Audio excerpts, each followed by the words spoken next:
지구에서 가장 큰 동물이 바다에 살고 있다는 사실이 놀랍지 않나요? 자, 그렇다면 바닷속에 살고 있는 물고기 중에 가장 큰 물고기는 누구일까요? 네, 맞습니다. 고래상어입니다. 크게 물고기를 두 종류로 나누자면 단단한 뼈를 가지고 있는 경골어류, 그리고 우리의 귀에 있는 뼈처럼 말랑말랑한 뼈를 가지고 있는 연골어류로 나누어지죠. 자, 이 연골어류의 대표가 바로 상어, 가오리가 포함됩니다. 대왕고래 또한 상어과에 속하는 상어류이죠. 하지만 큰 덩치, 그리고 물을 빨아들여서 그 물속에 있는 플랑크톤, 크릴, 작은 물고기를 걸러서 먹는 방식이 고래와 닮았다 해서 붙여진 고래상어입니다. 자, 이 고래상어는요, 덩치는 크지만 아주 온순하죠. 그래서 유명세를 떨치고 있기도 합니다.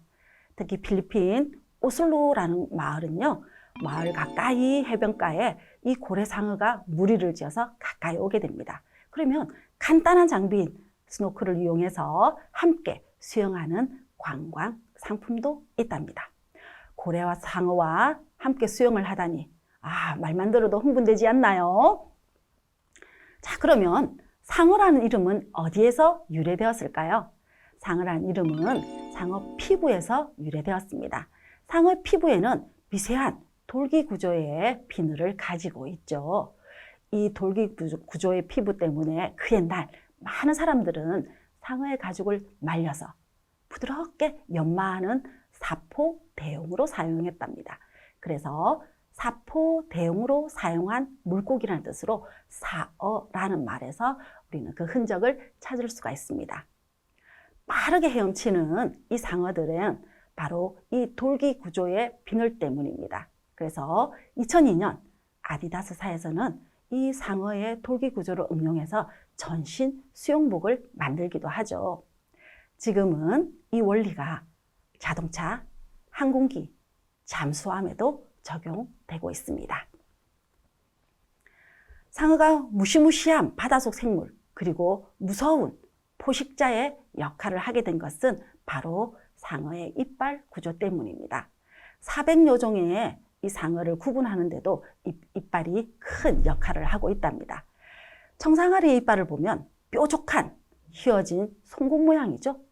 한번 물은 물고기들은 쉽게 놓칠 수가 없습니다. 그리고 백상아리 이빨 한번 볼까요? 뾰족뾰족한 휘어진 창날의 이빨에 이등변 삼각형의 이빨 가장자리에는 잘 쓸 수 있는 톱날의 구조가 있습니다.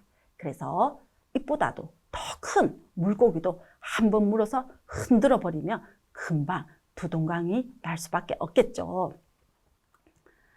상어의 이빨은 앞쪽이 빠지게 되면 이 몸속에 숨어있는 이가 앞으로 나오는 구조를 가지고 있어요.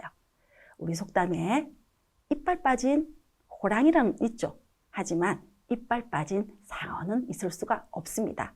평생 동안 이를 갈 수 있는 구조의 이빨이기 때문입니다. 자, 좀 이상하게 생겼죠? 툭 튀어나와 있는 머리가 마치 망치처럼 닮았다 해서 해머상어, 그리고 귀상어라는 이름을 붙이고 있습니다. 보통의 상어와는 다르게 확장된 머리 끝에 눈이 붙어 있어요. 이렇게 눈이 붙어 있으면 어떤 점이 좋을까요? 네, 맞습니다. 시야각이 넓어지겠죠. 자, 이렇게 빠르게 헤엄치는 상어들은 대부분 입을 벌리고 있습니다. 물고기들이 호흡을 할 때는 아가미 뚜껑의 근육을 이용해서 물을 빨아들여서 물속에 있는 산소를 걸러서 호흡을 하는 반면에 상어는 아가미가 격판의 구조를 가지고 있어요. 물을 빨아들일 수는 없어요.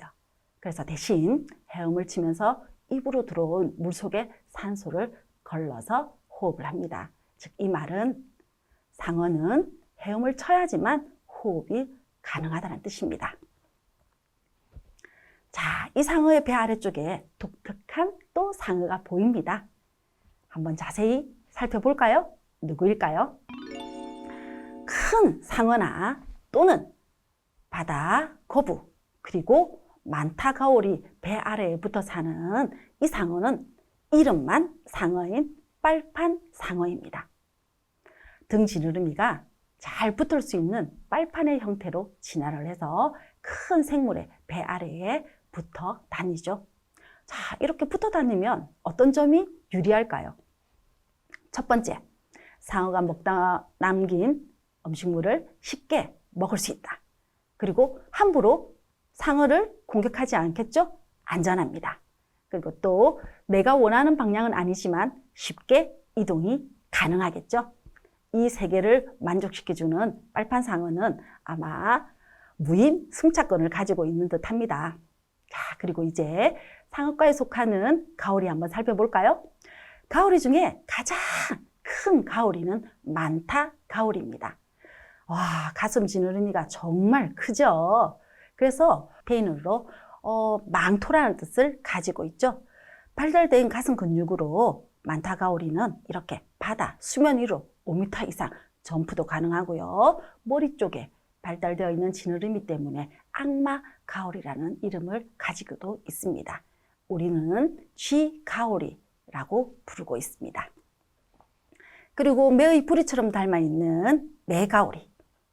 그리고 또 위급할 때 전기를 만들어내는 전기 가오리도 있죠.